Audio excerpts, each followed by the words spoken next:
first time I came across his work, I didn't know it would take nearly 2 decades to understand it. And even then, it felt like unraveling the mind of a ghost. A package had been delivered to the office of a professor, a routine brown box, inconspicuous until it wasn't. When it was opened, the device inside detonated, sending shrapnel flying through the air. The professor survived, but his hands were burned, his face peppered with scars. Whoever had sent that bomb wasn't aiming to scare. They wanted to maim or kill. At first, it seemed like a one-off incident, some sort of personal vendetta. No fingerprints, no DNA, just chaos in the aftermath. But a few months later, another explosion rocked a different campus. Then another, and another. They were all targeted at universities, computer science departments, and airlines, places where technology and academia intersected.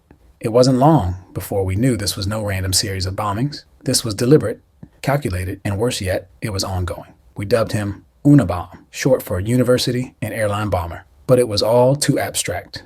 We didn't know who we were looking for, didn't have a name, didn't even have a face. Just shattered lives left in the wake of destruction. My first direct involvement in the case came in 1985. Hugh Scruton, the owner of a computer store in Sacramento, was found dead behind his shop, a package bomb ripping through his body. It was devastating. Shrapnel lodged deep in his torso, blood pooling around the pavement.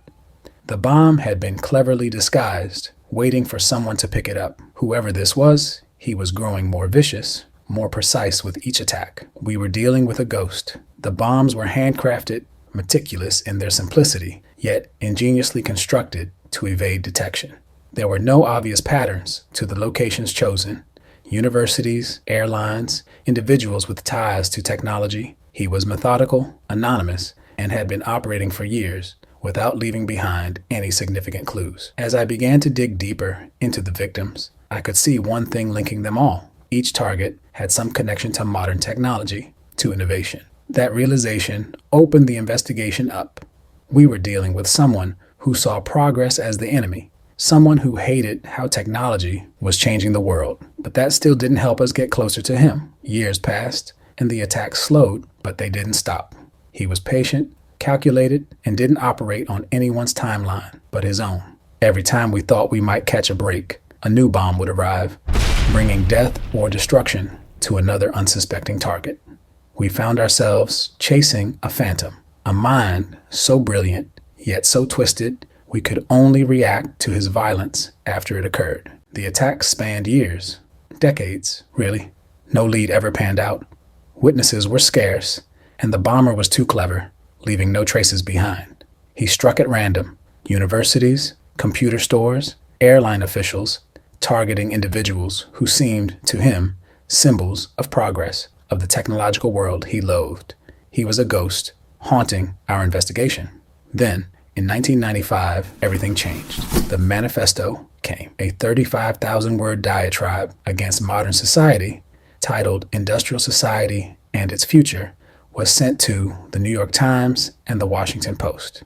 It was a twisted, rambling text, arguing that technology was destroying human freedom, that the only way to save the world was to halt progress entirely. It was dense, filled with grievances about the Industrial Revolution, machinery, and technology's encroachment on humanity. But for all its madness, there was a logic to it, a mind behind the rage that was as methodical as it was dangerous. The manifesto was the break we needed. The FBI made the unprecedented decision to publish it, hoping that someone might recognize the writing, the ideas. For years, we'd only known the Unabomber as a bomb maker, but now we had his voice, his thoughts. That's when the twist came. The manifesto had barely been out for weeks when a letter arrived at the FBI. It was from a man named David Kaczynski. He'd read the manifesto, and he recognized the words, the phrasing, the paranoia. It all matched the writings of his brother, Ted Kaczynski, a reclusive former professor who had retreated into the wilderness years before. Ted Kaczynski. It was a name none of us had heard before, but everything fit. His brother had long been concerned about Ted's mental state, about his obsessive hatred of technology. Kaczynski had disappeared into a cabin in Montana, living in isolation, far from the world he so despised, but it was from that tiny remote cabin that he had waged a one-man war on progress, mailing bombs to targets all across the country, for nearly 2 decades. Armed with this new lead, we set up surveillance on Kaczynski's cabin, deep in the woods. There, we found him, unkempt, disheveled, but calm, as though he hadn't been evading authorities for years. Inside the cabin, we found evidence, tools, bomb-making materials, journals filled with his writings. Ted Kaczynski, the Unabomber, had finally been caught. The trial that followed was brief, but the weight of his crimes was undeniable. Kaczynski admitted to sending 16 bombs over the years, killing 3 people and injuring 23 others. Hugh Scruton, Thomas Mosser, and Gilbert Murray were among the dead, their lives lost to his violent crusade against modernity.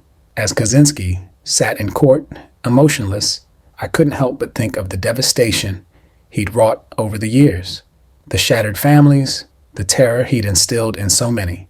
He had been one step ahead of us for nearly 2 decades, a master manipulator who had used his intellect to sow fear. But in the end, it wasn't his bombs or his cunning that brought him down. It was his words.